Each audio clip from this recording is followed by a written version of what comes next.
जी अस्सलाम वालेकुम। कैफ और आज के लेक्चर का आगाज़ करते हैं। एज़ यूजुअल पहले प्रैक्टिस क्वेश्चन डिस्कस करेंगे, फिर उसके बाद नेक्स्ट कंसेप्ट निगोशिएबल इंस्ट्रूमेंट में आज डिस्कस करेंगे निगोशिएशन एंड इंडोर्समेंट। लेकिन उससे पहले प्रीवियस लेक्चर में से कोई क्वेश्चन पूछना चाहते हो पूछ लीजिए। हमने लर्निंग ऑब्जेक्टिव 1 पढ़ लिया है, हमने लर्निंग ऑब्जेक्टिव 2, ये दो कंसेप्ट हमने कंप्लीट कर लिए हैं। कोई क्वेश्चन पूछना चाहते हो तो पूछ लीजिए। सर ये डिमांड और टाइम इंस्ट्रूमेंट में लिखा हुआ है व्हिच इज एक्सेप्टेड और एंडोर्स्ड आफ्टर इट इज। हाँ जी, टाइप्स ऑफ इंस्ट्रूमेंट में जो टाइप है डिमांड इंस्ट्रूमेंट, इसका थर्ड पॉइंट है which is accepted or endorse after it is overdue. ये रटे वाला पॉइंट है, ये आपने एज इट इज़ याद करना है। इसकी कोई केस स्टडी एप्लीकेशन नहीं होगी। सिर्फ अगर आपसे डिमांड इंस्ट्रूमेंट की डेफिनेशन पूछे तो आपने उसमें इस पॉइंट को भी रिप्रोड्यूस करना है। क्लियर जी? इसको समझने की या गूगल पे सर्च करने की कोई ज़रूरत नहीं है, सिर्फ इसको याद कीजिए। क्लियर हो गया मेरे भाई? पूछेंगे तो नहीं? अब याद करेंगे? हाँ याद करेंगे। रिप्रोडक्शन के क्वेश्चन में पूछ सकता है, केस स्टडी में नहीं पूछेगा। टाइम इंस्ट्रूमेंट का थर्ड पॉइंट, टाइम इंस्ट्रूमेंट का थर्ड पॉइंट क्या है? ऑन और after happening of a certain event. वो कह रहा है अगर कोई इंस्ट्रूमेंट ऐसा है जो कि कब पे होगा, किसी सर्टन इवेंट के हैपन होने पे, तो उसे भी हम टाइम इंस्ट्रूमेंट कहेंगे। जैसे आपको बताया था ना, इसकी एग्जांपल दी थी, एक सर्टन इवेंट की एग्जांपल दी थी, एक अनसर्टन की एग्जांपल, ठीक है। तो अगर कोई भी इंस्ट्रूमेंट ऐसा है जो आप सर्टन इवेंट हो उसके साथ लिंक कर दें तो वो टाइम इंस्ट्रूमेंट कहलाता है। ठीक है, जैसे ये एक तरह से रफली बता रहा हूँ, रफली ये जैसे कंटिंजेंट कॉन्ट्रैक्ट की एग्जांपल थी ना, कि उसमें कॉन्ट्रैक्ट को हमने लिंक कर दिया था किसी इवेंट के साथ। ठीक है, तो उसी तरीके से ये भी समझ लीजिए कि एक ये कंटिंजेंट कॉन्ट्रैक्ट की तरह है। वैसा नहीं है, वैसा नहीं है, ठीक है, लेकिन सिर्फ समझाने के लिए लिंक करवा रहा हूँ। क्लियर हो गया ये? तो बताइए इसमें निगोशिएबल इंस्ट्रूमेंट में किसको सर्टेन इवेंट समझा जाता है और किसको सर्टेन इवेंट नहीं समझा जाता? डेथ को सर्टन समझा जाता है, मैरिज को अनसर्टन समझा जाता है। तो निगोशिएबल इंस्ट्रूमेंट में इवेंट सर्टन होना चाहिए या अनसर्टन? सर्टन होना चाहिए। ठीक जी, और कोई क्वेश्चन?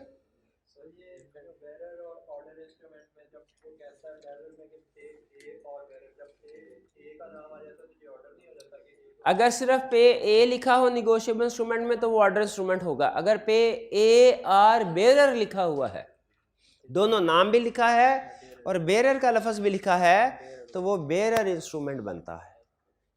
ठीक है, वो ऑर्डर इंस्ट्रूमेंट नहीं रहता। कौन सा इंस्ट्रूमेंट बन जाता है? बेरर।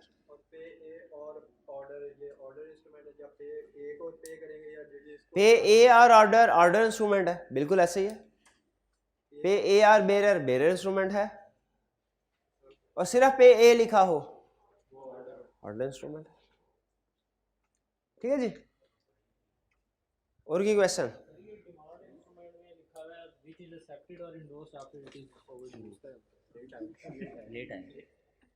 और की क्वेश्चन?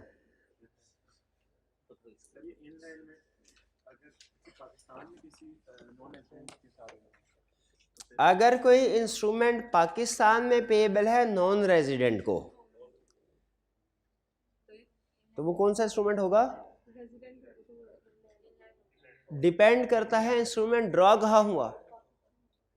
ड्रॉ पाकिस्तान में हुआ, अगर ड्रॉ पाकिस्तान में हुआ, पेएबल भी पाकिस्तान में है, लेकिन किसी नॉन रेजिडेंट को, तो वो इनलैंड है।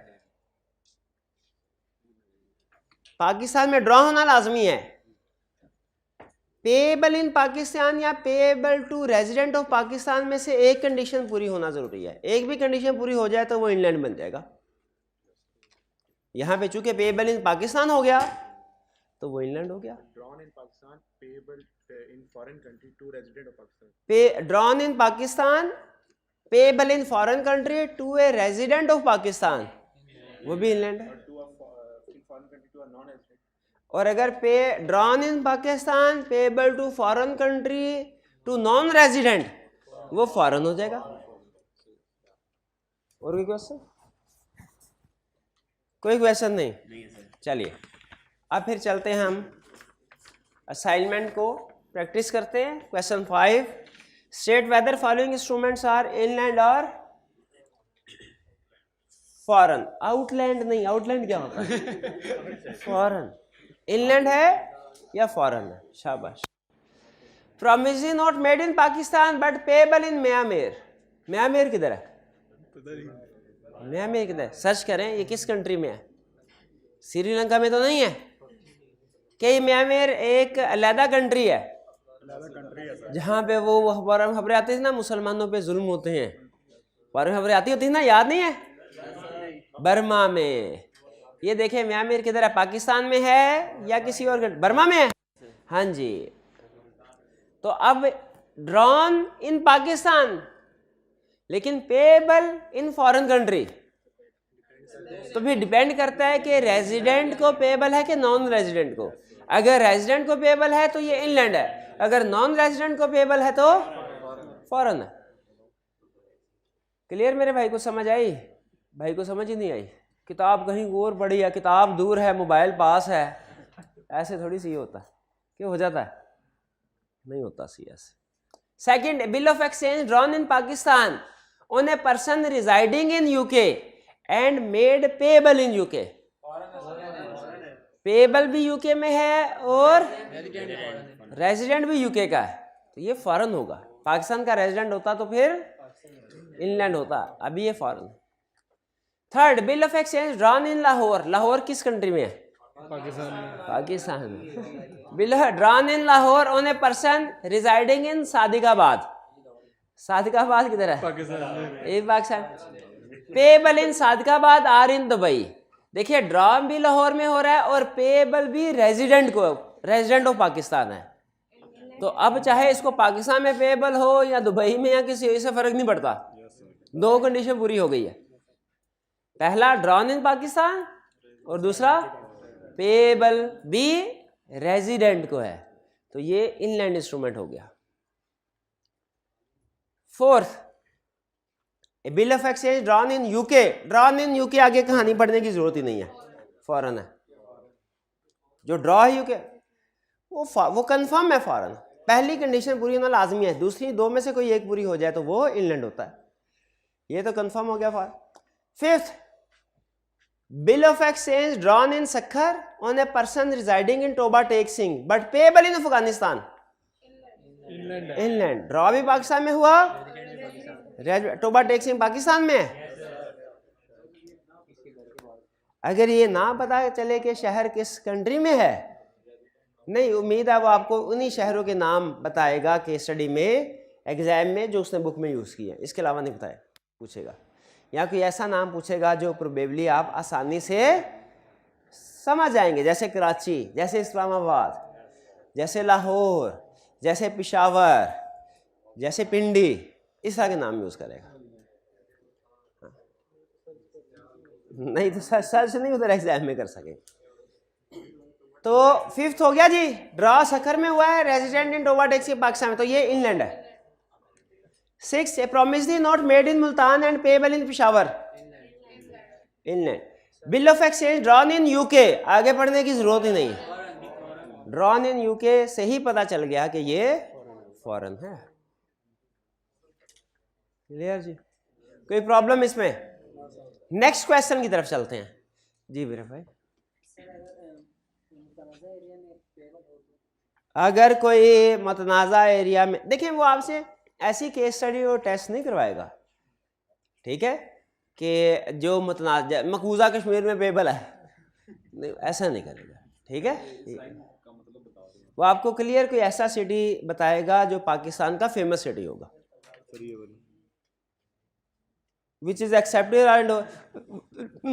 प्यारे भाई, आपके आने से पहले मैं ये बता चुका हूँ कि ये जो डिमांड इंस्ट्रूमेंट में तीसरे वाला पॉइंट है, इसको रट्टा लगाना है। सारे ऑनलाइन वाले स्टूडेंट्स आप लोग भी लिखें, ये भी बार बार पूछते हैं व्हाट्सएप ग्रुप में, ये तीसरा पॉइंट समझाते हैं। लिखे तीसरे वाले पॉइंट के साथ लिखे, ये रट्टे वाला पॉइंट है, इसका रट्टा लगाना है और सर से बार बार नहीं पूछना। लिखें सर से ये पॉइंट पूछ के शर्मिंदा ना हो, लिखा था ना उधार मांग के, हाँ ये वाला, ये जो आप पूछ रहे थे ये वाला, इसको रटा लगाना है एज इट इज। ठीक है, आपकी भी जिंदगी आसान, मेरी भी जिंदगी आसान। केस स्टडी में नहीं आएगा, ये मेरी जिम्मेदारी है। ठीक है जी। हाँ, रिप्रोडक्शन के डेफिनेशन में पूछ सकता है, तो वो आपकी जिम्मेदारी है। अगर डेफिनेशन में पूछा तो वो आपने याद करके उसका तीसरा पॉइंट लिखना है। आगे चलते हैं। 6, state whether following instruments are demand or time instruments. पहला, अमजद ड्रॉन। ड्रॉ का मतलब क्या होता है भला? लिखना, लिखना, ड्रॉन। अमजद ड्रॉन, अमजद ने लिखा। ए बिल ऑन साजिद, साजिद के लिए। Amjad drawn A bill on Sajid का मतलब क्या है? अमजद ने लिखा साजिद के लिए एक बिल।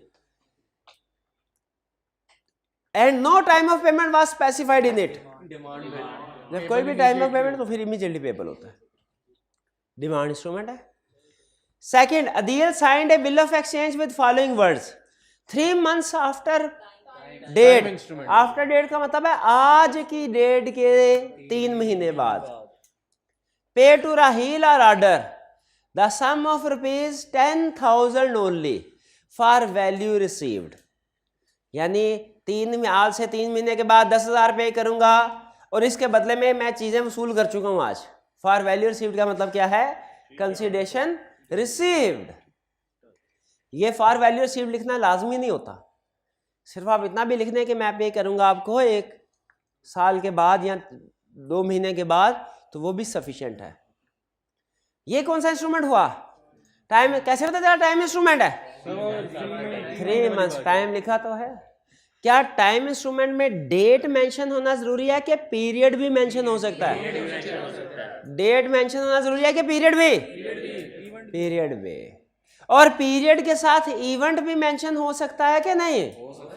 इवेंट भी मेंशन हो सकता है, लेकिन उस इवेंट में एक खास बात होना जरूरी है, सर्टन हो। अच्छा, कंटिंजेंट इवेंट में भी, कंटिंजेंट कॉन्ट्रैक्ट में भी एक इवेंट होता था, कोलैटरल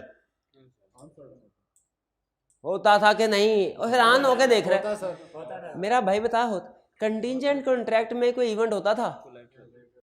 वो उसके एसेंशियल पड़े थे कंटिंजेंट कॉन्ट्रैक्ट के, उसमें इवेंट सर्टन होना जरूर, सर्टन होता था कि अनसर्टन है? भूल गया, ये याद ही नहीं किया कभी। वहां पे इवेंट कौन सा होता था?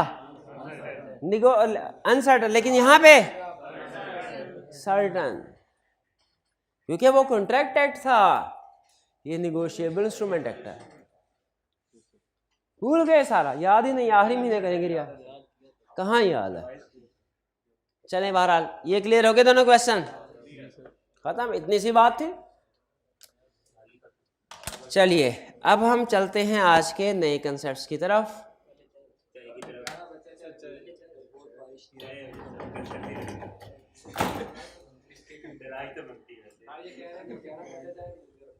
Negotiation and endorsement. अच्छा, सबसे पहले मुझे बताइए निगोशिएशन और इंडोर्समेंट में फर्क क्या है? इंडोर्समेंट एक तरीका है, निगोशिएशन करने के 2 तरीके हैं। निगोशिएशन करने के कितने तरीके हैं भाई? निगोशिएशन करने के कितने तरीके हैं? कौन कौन से? डिलीवरी और डिलीवरी प्लस इंडोर्समेंट, 2 तरीके कौन से हैं निगोशिएशन के? निगोशिएशन का मतलब क्या होता है?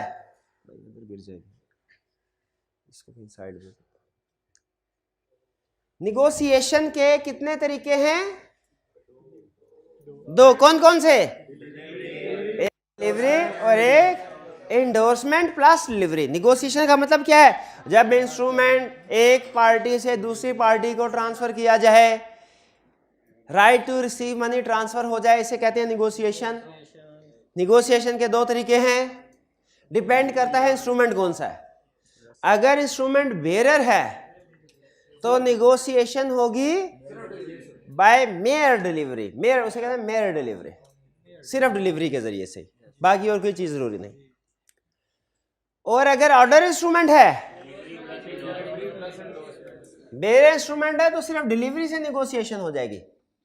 ऑर्डर इंस्ट्रूमेंट है तो दो काम करने पड़ेंगे, इंडोर्समेंट करने पड़ेगी और डिलीवरी।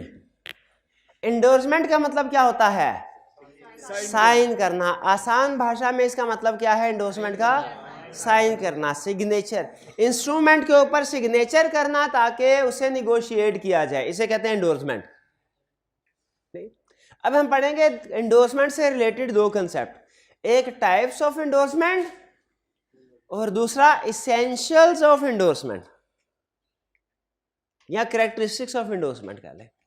अब हम क्या पढ़ने जा रहे हैं? इंडोर्समेंट से रिलेटेड दो कंसेप्ट्स। कौन कौन से?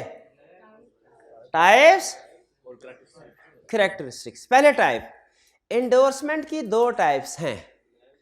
पहली टाइप है फुल या स्पेशल इंडोर्समेंट और दूसरी टाइप है ब्लैंक या जनरल इंडोर्समेंट। ठीक है, फुल या स्पेशल इंडोर्समेंट कौन सी होती हैं? जिसमें साइन भी किए जाते हैं, नाम भी लिखा जाता है इंडोर्सी का जिसको ट्रांसफर कर रहे हो, यह है फुल या स्पेशल इंडोर्समेंट।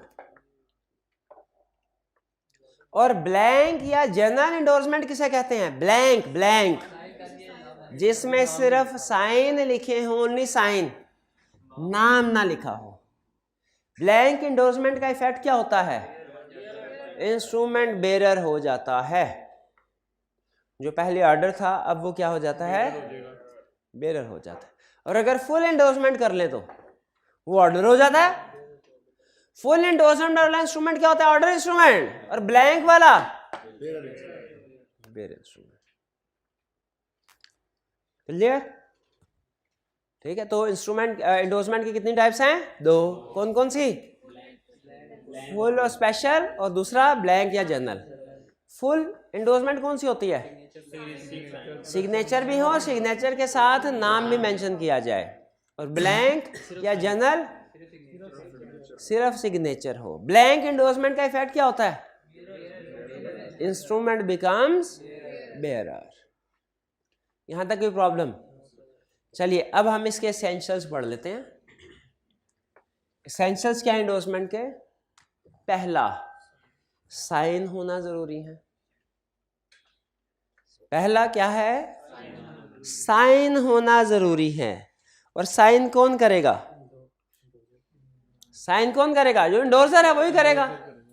अच्छा, साइन किस चीज पे होने चाहिए? साइन होने चाहिए किस चीज पे? इंस्ट्रूमेंट के ऊपर। इंस्ट्रूमेंट के फेस, यानी फेस से मतलब फ्रंट साइड, वहां पे भी हो सकते हैं, बैक में भी हो सकते हैं। जैसे अगर आप कभी चेक आपके हाथ लगे तो बैक साइड पे देखिएगा, बैक साइड पे भी सिग्नेचर की जगह रखी होती है उन्होंने। तो इसका मतलब चेक के फ्रंट पे भी साइन कर सकते हैं, फेस पे भी और बैक पे भी। हाँ, निगोशिएबल इंस्ट्रूमेंट में एक और, अगर फ्रंट पे साइन कर करके उधर कोई जगह ना बचे, फिर क्या करें? फेस पे कोई जगह नहीं है, बैक साइड पे साइन करना शुरू कर दें। बैक साइड पे भी निगोशिएट होते होते कोई जगह नहीं बच, साथ में पेज लगा लें। उस पेज का नाम उसने लिखा, क्या नाम है? अलाउंज। अलाउंज, ALONGE, अलाउंज। ठीक, चलिए तो इसेंशियल्स क्या है इंडोर्समेंट के? पहला साइन हो, दूसरा इंस्ट्रूमेंट पे साइन हो, तीसरा एंटायर अमाउंट की निगोशिएशन होगी। ऐसा नहीं होगा कि मेरे पास 1 लाख का इंस्ट्रूमेंट में मैं 40,000 इनको निगोशिएट कर दूं, बाकी 60,000 अपने पास रखूं। ऐसा नहीं होगा।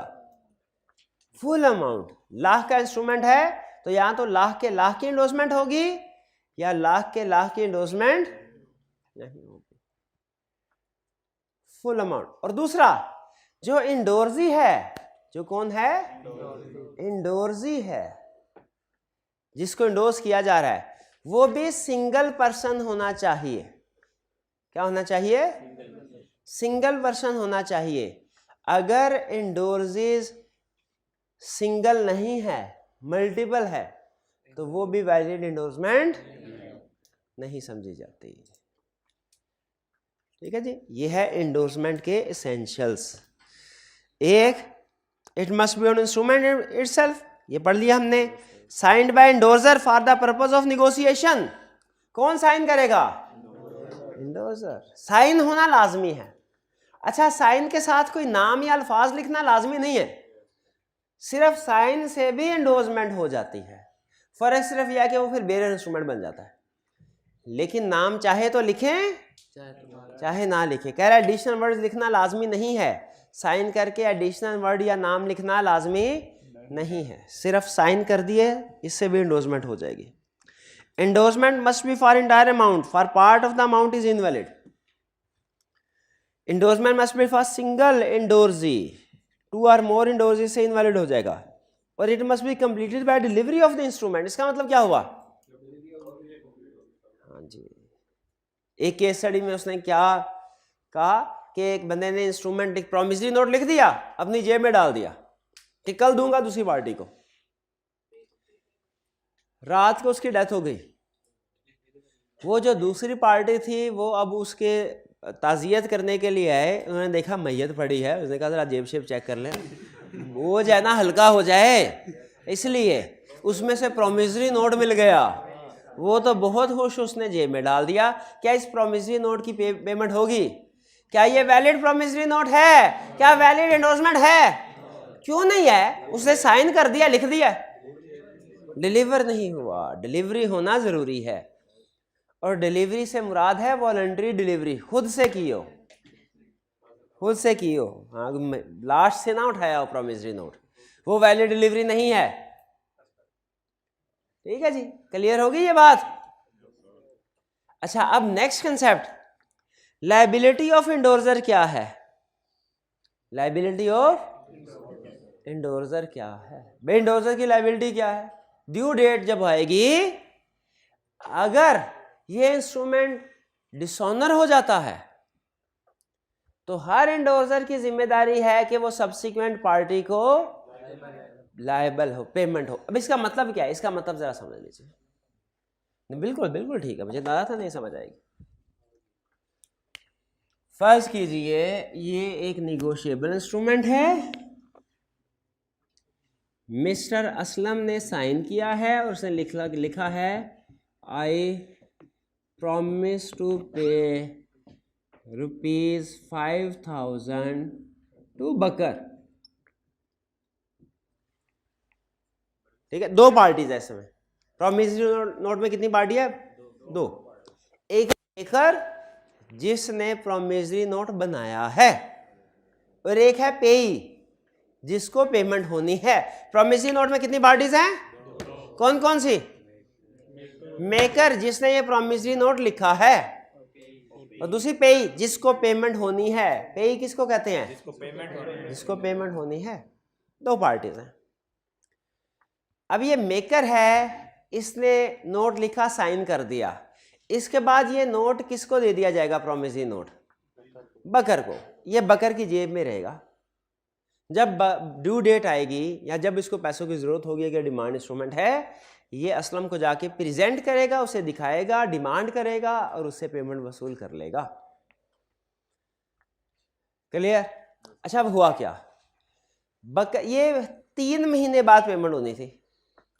फिर to do Bakar after 3 months। Bakar को पहले ही पैसों की जरूरत पड़ गई। बकर ने आगे ये इंस्ट्रूमेंट दे दिया चांद को, चांद ने इंस्ट्रूमेंट आगे दे दिया दाऊद को, कंसीडरेशन वसूल करके। अब ये इंस्ट्रूमेंट किसके पास है? दाऊद के पास। यहां पे बकर ने जब निगोशिएशन की, यानी चांद को इंस्ट्रूमेंट दिया, साइन करके दिया, और जब चांद ने आगे दाऊद को इंस्ट्रूमेंट दिया तो साइन यानी एंडोर्समेंट करके दिया। अब ये ड्यू डेट पे असलम से पैसे लेने के लिए कौन जाएगा? दाऊद जाएगा, बिल्कुल। अगर अभी नहीं, अभी दाऊद जाएगा। अभी कौन जाएगा? दाऊद जाएगा। दाऊद असलम के पास गया। अगर तो असलम पेमेंट कर देता है, बिल्कुल ठीक। अगर असलम पेमेंट नहीं करता, दाऊद इंस्ट्रूमेंट लेके वापस आ जाएगा। अब दाऊद क्या करेगा? इंस्ट्रूमेंट चांद को दे देगा। और क्या चांद लायबल है दाऊद को पे करने के लिए? बिल्कुल लायबल है। अच्छा, फिर चांद के बाद इंस्ट्रूमेंट आ गया, चांद क्या करेगा? बकर को। क्या बकर चांद को पैसे अदा करने के लिए लायबल है? इसी चीज को उसने लिखा, every endorser is liable to subsequent इंडोर्सर।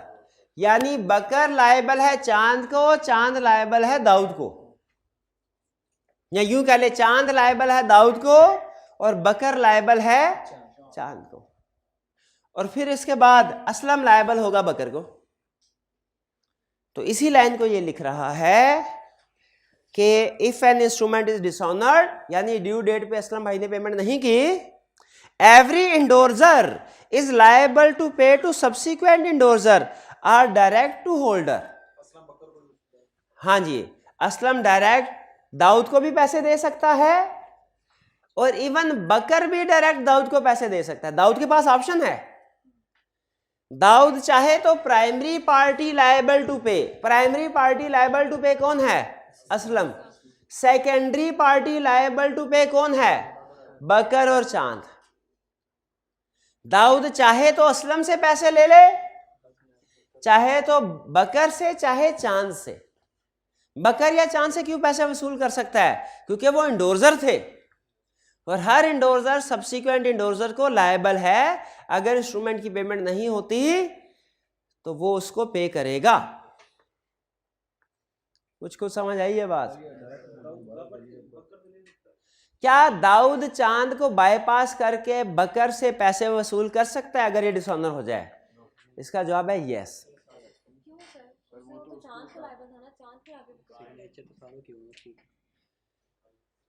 बकर चांद को लायबल था। चांद देखें, बकर असल में लायबल चांद को नहीं था।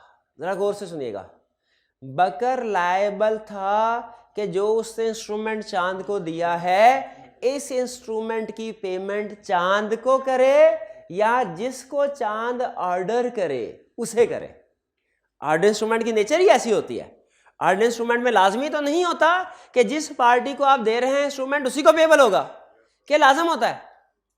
वो क्या उसके अलावा किसी और पार्टी को भी पेबल हो सकता है? यस, हो सकता है।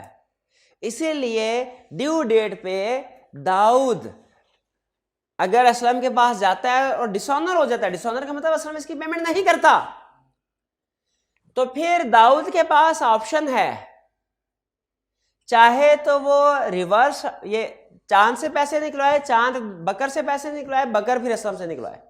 पहली ऑप्शन। दूसरी ऑप्शन, दाऊद चाहे तो इस सीक्वेंस को ब्रेक करके डायरेक्ट बकर से पैसे ले ले। और तीसरी ऑप्शन, चाहे सारे सीक्वेंस छोड़ के डायरेक्ट असलम के खिलाफ एक्शन ले ले। याद है वो characteristics, transferee can sue in its own name. याद रखे, जो अल्टीमेट होल्डर है ना, वो प्राइमरी पार्टी के खिलाफ भी केस फाइल कर सकता है और प्राइमरी पार्टी के अलावा जो दरमियान में सेकेंडरी पार्टीज है ना, उनमें से भी किसी के खिलाफ केस फाइल कर सकता है, लेकिन किसी एक के खिलाफ कर सकता है। ऐसा नहीं होगा कि अगर ड्यू डेट पे ये चेक डिसऑनर हुआ है तो दाऊद असलम के खिलाफ भी केस फाइल कि तुम भी पैसे दो, चांद से कहे तुम भी पैसे दो, बकर से कहे तुम भी पैसे दो। एक इंस्ट्रूमेंट में 4-4 दफा पेमेंट नहीं लेगा। कुछ समझ आई कि नहीं आई?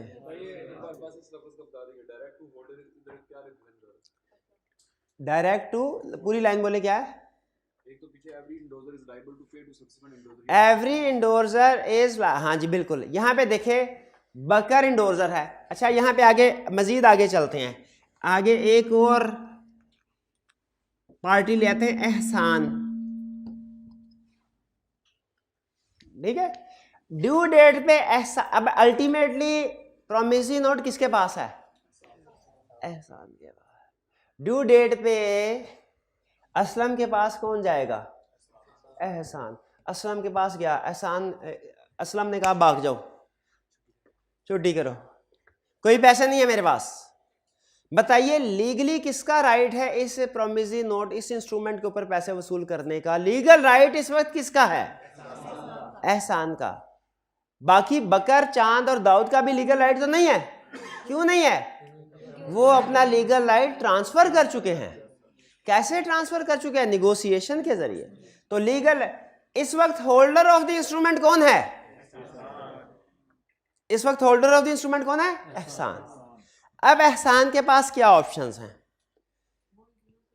पहली ऑप्शन, वो इन सारे पार्टीज को छोड़े एहसान और डायरेक्ट असलम के खिलाफ केस फाइल करे कोर्ट में और इससे पैसे वसूल करवाए।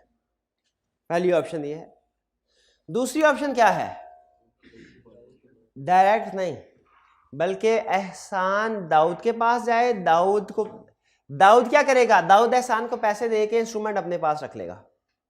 फिर दाऊद वापस जाएगा चांद के पास, चांद कहेगा ओ सॉरी, मैंने इंस्ट्रूमेंट आपको ट्रांसफर किया था, ये डिसऑनर हो गया, कोई बात नहीं, मैंने आपको इंस्ट्रूमेंट दिया था वो डिसऑनर हो गया, मैं मानता हूं, ये पैसे लीजिए, इंस्ट्रूमेंट मुझे दे दे। चांद से फिर चांद किसके पास जाएगा? बकर के पास, और बकर फिर असलम से पैसे रिकवर करवाएगा। ऐसे भी हो सकता है, यानी चेन वाइज भी चल सकता है एहसान और डायरेक्टली असलम के खिलाफ केस भी फाइल कर सकता है। और लॉ ने एक तीसरा रास्ता भी बताया, एहसान चाहे तो कुछ पार्टीज को छोड़ के डायरेक्ट बकर के खिलाफ भी केस या डायरेक्ट बकर के पास भी जा सकता है। इसको उसने कहा है कि हर जो बंदा इंडोर्स कर रहा है इंस्ट्रूमेंट, वो सब्सिक्वेंट इंडोर्सर को लायबल है। अगर डिसऑनर होता है, अच्छा इसको छोटी सी एग्जांपल से सुने। मेरे पास एक चेक है, मैंने इनको पेमेंट करनी है, इनका इनके साथ लेन देन चल रहा है, इनका इनके साथ लेन देन चल रहा है। मैंने 50,000 का चेक लिखा, इनको दे दिया, इन्होंने पेमेंट कर दी इनको, बेरर चेक का फर्ज करें, चेक इनके पास चला गया, इन्होंने पेमेंट कर दी तीसरे बंदे को, पहली party 1, party 2, party 3। Party 3 bank के पास गई, पैसे ही नहीं थे अकाउंट में, चेक हो गया डिसऑनर। अब ये भाई किसके खिलाफ एक्शन ले सकते हैं? स्टेप नंबर 1, क्या मेरे खिलाफ डायरेक्टली एक्शन ले सकते हैं? यस। स्टेप नंबर 2, ये इससे पैसे रिकवर करवाएंगे? क्या ये भाई इनको लायबल हैं? क्या ये इंडोर्सर नंबर 2 नंबर 3 को लायबल है? बिल्कुल लायबल है, कि भाई तूने चेक दिया था, ये चेक पकड़, मुझे पैसे दे। अच्छा, इंडोर्सर 2 के पास चेक आ गया, अब ये किसके पास जाएगा? इंडोर्सर 2। क्या इंडोर्सर 1 सब्सिक्वेंट इंडोर्सर यानी नंबर 2 को लायबल है? बिल्कुल। क्यों? क्योंकि इसने वो चेक दिया था इंडोर्सर 2 को। तो होल्डर, ये कौन है? होल्डर या इंडोर्सी? होल्डर डायरेक्ट जो ड्रॉ किया है जिस पार्टी ने, उस पे भी क्लेम कर सकता है, केस फाइल कर सकता है, सू कर सकता है, और वो किसी भी इंडोर्सर को कर सकता है केस फाइल।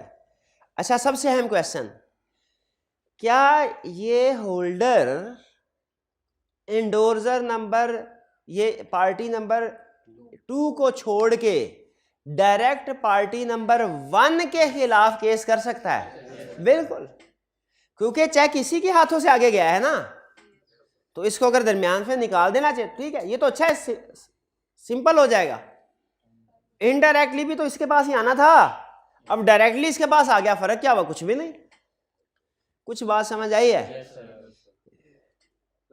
ये है वो कंसेप्ट के कह रहा है कि जब डिसऑनर होगा तो होल्डर को कौन लायबल है कंपनसेट करने के लिए, पेमेंट करने के लिए? एवरी इंडोर्सर। ऐसा एवरी इंडोर्सर का ये मतलब नहीं है कि हर इंडोर्सर 50-50 हज़ार देगा उसको। 10 इंडोर्सर है तो उसके पास 5 लाख हो जाएंगे, इसका ये मतलब नहीं है। एवरी की बजाय समझ लें एनी इंडोर्सर किसी एक के खिलाफ एक्शन ले सकते, दरमियान की पार्टी फिर निकल जाएंगी। कुछ समझ आई जी? मेरे भाई पूछिए। अगर टाइम बार्ड वाली सिचुएशन आ गई, ये तो डिसऑनर्ड हो गया ना? नहीं, टाइम बार्ड वाली सिचुएशन आ जाए तो फिर वो दोबारा इंस्ट्रूमेंट कराना। टाइम बार्ड की केस में फिर इंस्ट्रूमेंट खत्म हो जाता है, तो आपको पता है ना, जब टाइम गुजर जाए तो फिर इंस्ट्रूमेंट खत्म है, दोबारा फिर उसको भी रिन्यू करें। जी बिल्कुल। जी कुछ क्लियर हुआ? और कोई क्वेश्चन पूछना चाहते हैं पूछ लें। इंडोजी तो सिंगल होता है, इंडोजर हो सकते हैं ज़्यादा? इंडोर्सर भी एक एक होगा, एक एक करके चाहे 10 इंडोर्सर हो जाए, एक एक करके चाहे 10 इंडोर्सर हो जाएं। जब ठीक है, लेकिन वो होगा सिंगल ही, क्योंकि हमने ये पढ़ा हुआ है कि जब इंडोर्स करना है निगोशिएबल इंस्ट्रूमेंट को तो सिंगल पार्टी को करना है। चलिए मजीद कोई क्वेश्चन, आगे बढ़े मजीद, काफ़ी है। अच्छा एक काम करना है आपने, अब बच्चे आज इस तरह कम है, ठीक है, हाँ चाहिए।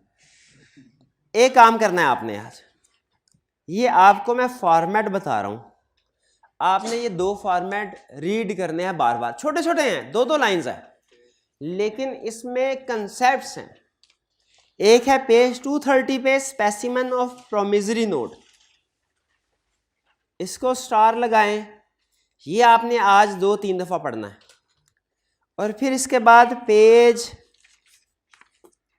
233 इस पे है specimen of bill of exchange, नजर आ रहा है आपको, इसको भी बार बार पढ़ना, ठीक है। अगर आपने इसको पढ़ लिया तो फिर हम जो नेक्स्ट इन कंसेप्ट्स को कवर करेंगे तो इंशाल्लाह उसमें आसानी हो जाएगी। अगर ये आपको समझ आ गया ना क्या लिखा हुआ है तो इसके एसेंशियल्स ऑटोमेटिकली समझ आ जाएंगे।